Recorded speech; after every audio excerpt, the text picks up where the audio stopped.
Study IQ IAS, अब तैयारी हुई अफोर्डेबल।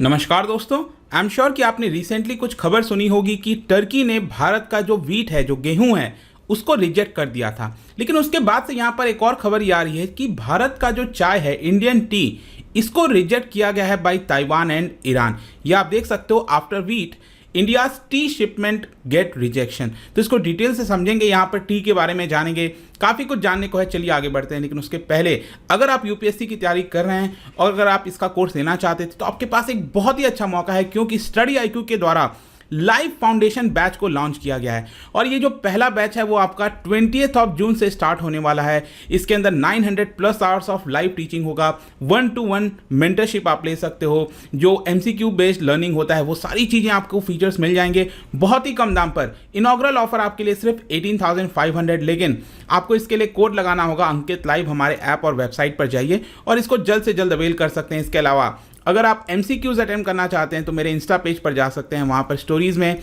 जितने भी MCQs हैं उसको आप अटेम्प्ट कर पाएंगे। तो चलिए शुरुआत करते हैं और सबसे पहले देखते हैं एग्जैक्टली अभी हुआ कि हम इसकी चर्चा क्यों कर रहे हैं। देखिए, ताइवान और ईरान, उन्होंने भारत का 3 कंटेनर्स ऑफ इंडियन टी इसको रिजेक्ट किया है because of phytosanitary issues and presence of pesticides beyond permissible limit. मैं अभी आपको इसके बारे में बताऊंगा दोनों, कि ईरान ने क्यों यहाँ पर रिजेक्ट किया और ताइवान ने क्यों किया। लेकिन यहाँ पर आप देख सकते हो, ज़्यादातर जो एक्सपर्ट हैं उनका यही मानना है कि भारत का जो टी रिजेक्ट किया गया है, इट इज़ कंपैरेटिवली, अगर आप बाकी देशों के मुकाबले देखो तो ये काफ़ी कम है। एक्चुअली अगर आप देखोगे तो ताइवान ने भारत का 2 कंटेनर रिजेक्ट किया है और ईरान ने 1 कंटेनर रिजेक्ट किया है। वैसे अगर आप देखोगे तो ईरान में हम बड़ी मात्रा में जो चाय है वो एक्सपोर्ट करते हैं। वो सारे आंकड़े मैं आपको आगे बताऊंगा, लेकिन सबसे पहले हम बात कर लेते हैं ताइवान की। ताइवान ने जो भारत का ये जो टी है उसको रिजेक्ट किया है, उसका मेन कारण है MRL। ये काफ़ी ज़्यादा था, मैक्सिमम रेसिड्यू लेवल। अब मैक्सिमम रेसिड्यू लेवल का ये होता है मतलब कि चाय हो गया या फिर कोई भी प्लांटेशन आप देखते होगे, उसमें पेस्टिसाइड यूज़ किया जाता है। तो जब भी उसमें पेस्टिसाइड यूज़ किया जाता है तो उसके बाद जब वो प्लांटेशन पूरा तैयार हो जाता है, सब कुछ जब चीज़ें बन जाती हैं, तब उसके अंदर देखा जाता है कि उसमें maximum concentration of pesticide residue कितना बचा है, मतलब कि पेस्टिसाइड के कितने अंश उसके अंदर बचे हैं, उसी को MRL कहते हैं। तो बताया जाता है कि भारत का ज़्यादातर जब भी टी रिजेक्ट होता है, टी कंसाइनमेंट रिजेक्ट होता है, 95% केसेस में देखने को मिला है कि उसके अंदर क्विनल फोज बियॉन्ड परमिसिबल लिमिट पाया गया है। क्विनल फोज अगेन ये पेस्टिसाइड के तौर पर यूज किया जाता है। तो क्विनल फोज ये पेस्टिसाइड एक प्रकार से यूज होता है, तो इसके जो अंश हैं वो पाए जाते हैं बियॉन्ड परमिसिबल लिमिट। देखो, एक छोटी मात्रा में तो आपको देखने को मिल सकता है, लेकिन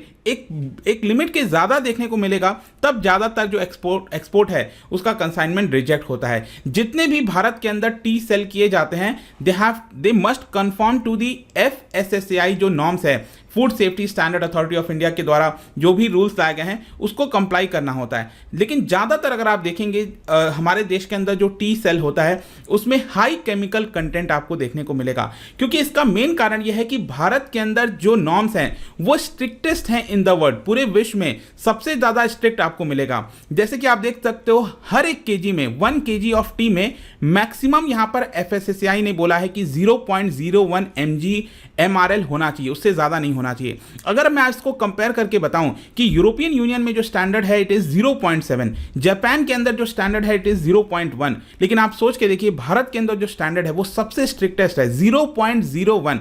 इससे ज़्यादा यहाँ पर MRL नहीं होना चाहिए। और इसीलिए जो कई सारे एक्सपोर्टर्स हैं, जो टी प्रोड्यूसर्स हैं, उनका यही कहना होता है बार बार FSSAI को कि आपने ये जो रूल ला रखा है इसको थोड़ा सा कम करिए। और एक्चुअली अगर आप देखोगे तो कई एक्सपोर्टर्स का ये कहना है कि अगर जो भारत के प्रोड्यूसर्स हैं, टी प्रोड्यूसर्स हैं, अगर ये MRL का लेवल 0.1 mg पर kg ले आएंगे तो कोई भी हमारा एक्सपोर्ट का शिपमेंट रिजेक्ट नहीं होगा। ज़्यादातर एक्सपोर्ट के शिपमेंट रिजेक्ट तभी होते हैं जब इनसे ज़्यादा होता है, 0.1 से ज़्यादा होता है तभी होता है। लेकिन मैं आपको जैसा बता रहा था कि ऐसा नहीं है कि सिर्फ भारत का ही टी को रिजेक्ट किया गया है। कई सारे, जैसे वियतनाम हो गया, चाइनीज शिपमेंट हो गया, उन्होंने भी जब अपना चाय भेजा था ताइवान के अंदर तो वो भी आपका रिजेक्ट हो गया था, क्योंकि ताइवानीज जो है वो बहुत स्ट्रिक्ट नॉर्म लेकर आते हैं कि यहाँ पर जो MRL है उसका लेवल एक सर्टेन से ज़्यादा नहीं होना चाहिए। और ये वाला जो टी रिजेक्ट हुआ है, 2 कंटेनर रिजेक्ट हुआ है ताइवान के द्वारा, तो उसमें बताया जा रहा है कि कोलकाता के अंदर एक एक्सपोर्टर है, उसने ये भेजा था। और इसको अगर आप कंपेयर करो, टोटल 600 कंटेनर्स भेजे गए थे, उसमें से सिर्फ 2 ऐसे हैं जिसको रिजेक्ट किया गया है। इसीलिए एक्सपोर्टर्स का कहना है कि ये कोई बहुत बड़ी मात्रा में भारत का रिजेक्ट नहीं हुआ है। अगर आप इसको कंपेयर करो चाइना से, वियतनाम से, उनके और भी ज़्यादा जो कंटेनर्स हैं वो रिजेक्ट हुए हैं। तो ये तो हमने समझ लिया ताइवान ने क्यों रिजेक्ट किया। क्वेश्चन यहाँ पर यह है कि ईरान ने क्यों रिजेक्ट किया, क्योंकि ईरान में बड़ी मात्रा में अगर आप देखोगे तो एक्सपोर्ट किया जाता है। देखो ईरान में यहां पर बताया गया कि फाइटोसैनिटरी इशू देखने को मिला है। फाइटोसैनिटरी का मतलब है कि अगर आप कोई भी एग्रीकल्चर प्रोडक्ट, फूड प्रोडक्ट किसी जगह एक्सपोर्ट कर रहे हो और उसके अंदर कुछ ऐसा मटेरियल पाया जाता है जो आपके हेल्थ को नुकसान पहुंचा सकता है, मतलब कि सैनिटरी का ध्यान नहीं रखा गया है, तो some unsanitary matter was found in the tea, Iran वाले एक्सपोर्ट जो किया गया था, और उसी की वजह से यहां पर इसको रिजेक्ट किया गया। एक्सपोर्टर का यह कहना है, देखिए यहां पर जो ये रिजेक्शन हुआ है इसमें लोग ये कह रहे हैं, ऑफिशियल्स ये कह रहे हैं कि इसमें प्रोड्यूसर की कोई गलती नहीं है, जिसने प्रोड्यूस किया था टी को उसकी कोई गलती नहीं है। जो एक्सपोर्टर है, जब उसने एक्सपोर्ट किया होगा पैकेजिंग वगैरह या फिर उसको ध्यान से नहीं किया होगा, इसी की वजह से उस चाय के अंदर कुछ अनसैनिटरी मैटर फाउंड हुआ और इसी के लिए ईरान से ये टी जो है रिजेक्ट हुआ है। जहां तक टी एक्सपोर्ट की बात है भारत से, तो आप देख सकते हो कुछ आंकड़े मैं आपको बताता हूं।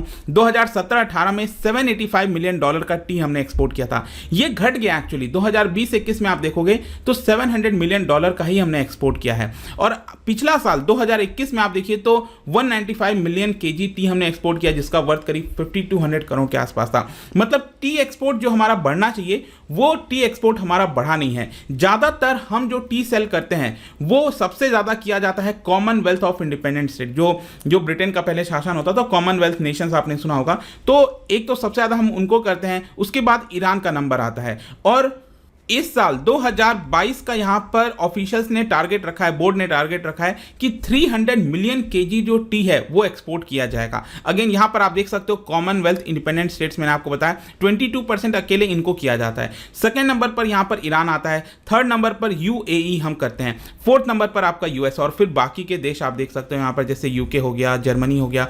तो ज्यादातर इन देशों को हम टी एक्सपोर्ट करते हैं। लेकिन यहां पर एक्सपोर्टर्स जो हैं, जो एक्सपर्ट्स हैं, उनका ये कहना है कि भारत की जो टी इंडस्ट्री है उसमें बहुत कम रिफॉर्म्स देखने को मिला है। आज भी जितना भी प्रोडक्शन होता है, एक्सपोर्ट होता है, वो ट्रेडिशनल वे में किया जाता है। और इसीलिए आप देखोगे तो कई बार ज्यादातर आपको खबर सुनने को मिलेगी कि चाइना ने भारत का टी रिजेक्ट किया। जैसे कि चाइना ज्यादातर नॉन टैरिफ बैरियर लगाता है, जैसे कि अभी ताइवान और ईरान ने जो किया है वो इसका रीजन नहीं दिया है जो चाइना ज्यादातर रीजन देता है। देखो China large amount of Indian T इसलिए रिजेक्ट करता है क्योंकि वो कहता है कि भारत के टी में क्रोमियम पाया गया है। अब भारत के टी में क्रोमियम कंटेंट इसलिए ज़्यादा होता है क्योंकि यहाँ पर जो मशीनरी इस्तेमाल करते हैं it is basically of stainless steel, और उसी की वजह से क्रोमियम के ट्रेसेस भारत के चाय में पाए जाते हैं। और चाइना ज़्यादातर, वैसे अगर कोई प्रॉब्लम नहीं होनी चाहिए, लेकिन चाइना ज़्यादातर भारत को टारगेट करने के लिए इस तरह की चीज़ें करता रहता है। तो कहीं ना कहीं जो रिफॉर्म्स हैं, जो चीज़ें हैं, हमें अगर एक्सपोर्ट ज़्यादा करना है, देश की एक्सपोर्ट ज़्यादा करना है टी को, तो हमें इन सब के ऊपर ध्यान देना होगा ताकि इसको कोई रिजेक्ट ना कर सके। कंक्लूजन में देखिए क्या निकलता है। बेसिकली क्या था कि श्रीलंका से बड़ी मात्रा में टी एक्सपोर्ट होता था पूरे विश्व भर में, लेकिन अभी श्रीलंका में फाइनेंशियल क्राइसिस चल रहा है और इसी की वजह से भारत के टी मार्केट के लिए एक बहुत ही अच्छा अपॉर्चुनिटी था कि हम इसका ज़्यादा से ज़्यादा फायदा उठा सकें। लेकिन अगर इस तरह से धीरे धीरे रिजेक्शन बढ़ता रहेगा तो शायद वो हम एफर्ट जितना भी लगा रहे हैं वो अचीव नहीं कर पाएंगे। इसके अलावा यहाँ पर जो टी प्रोड्यूसर्स हैं और सेलर्स हैं उनको स्ट्रिक्टली बोल दिया गया है सरकार के द्वारा कि जो भी SSSAI का गाइडलाइंस है, नॉर्म्स है, आप उसको स्ट्रिक्टली फॉलो करिए। और ये भी बताया गया है कि कोई भी टी कंसाइनमेंट एक्सपोर्ट नहीं किया जाएगा अगर वो टेस्ट पैरामीटर्स में फेल हो जाता है। देखते हैं इसको लेकर क्या होता है। लेकिन यहाँ पर आपको एक और मैं खबर बता दूं कि जो खबर आ रही थी ना कि टर्की ने भारत का वीट जो है उसको रिजेक्ट किया, फिर आगे पता चला उसको इजिप्ट भेजा गया था, इजिप्ट ने भी शायद रिजेक्ट किया, लेकिन फाइनली यहाँ पर खबर यह आई है कि इजराइल ने उसको एक्सेप्ट किया है। और इसमें भी ज़्यादातर कॉन्स्पिरेसी बताई जा रही है। जो लेटेस्ट रिपोर्ट आया है वीट को लेकर भारत का,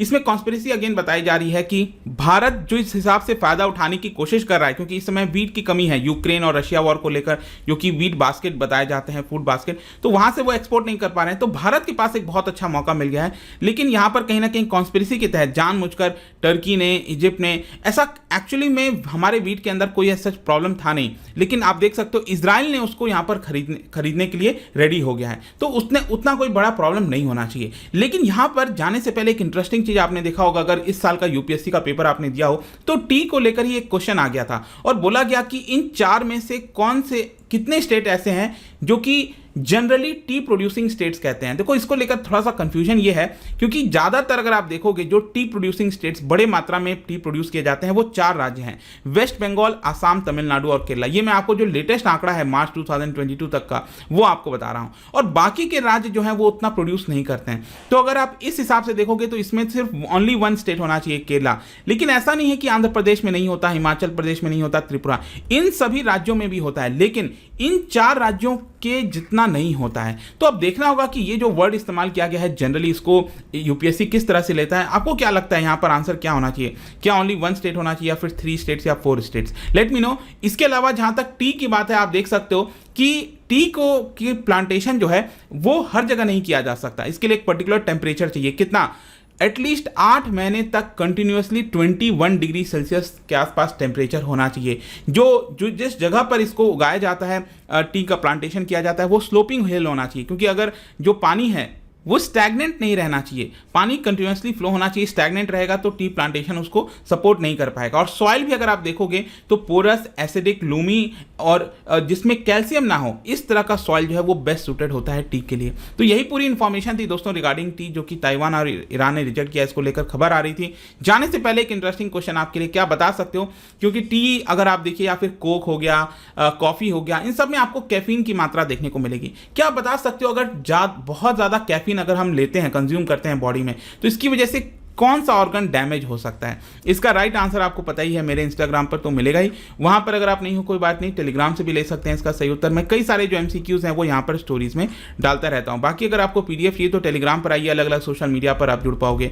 और जैसा मैंने बताया, अगर आप यूपीएससी की कोर्स लेना चाहते हो तो लाइव बैच जो स्टार्ट हो रहा है 20 जून से, इसका ज़्यादा से ज़्यादा फायदा उठाइए। सिर्फ 18,500 हमारे ऐप और वेबसाइट पर विजिट करिए, यूज करिए code Ankit live. I hope कि वीडियो आपको पसंद आया होगा। मिलता हूँ आपसे next time. Till then, thank you very much. See you soon. Study IQ IAS अब तैयारी हुई अफोर्डेबल।